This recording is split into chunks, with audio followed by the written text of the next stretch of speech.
Ridho Ilahi ogah nonton adu tinju Dinar Candy dan Nikita Mirzani, tak tega sang mantan dipukuli. Ridho Ilahi tidak akan menonton pertandingan tinju Dinar Candy melawan Nikita Mirzani pada Minggu 12 Juni 2022.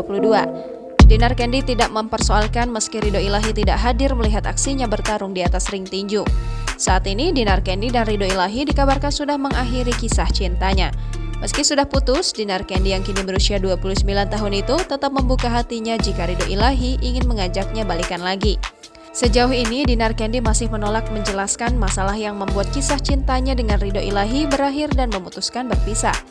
Ridho Ilahi mengatakan tidak akan menonton laga tinju Dinar Candy dan Nikita Mirzani bukan karena hubungan cintanya yang sudah berakhir. Ridho Ilahi mengaku tidak senang menonton tinju. Jangan lupa subscribe, share, komen, dan like ya!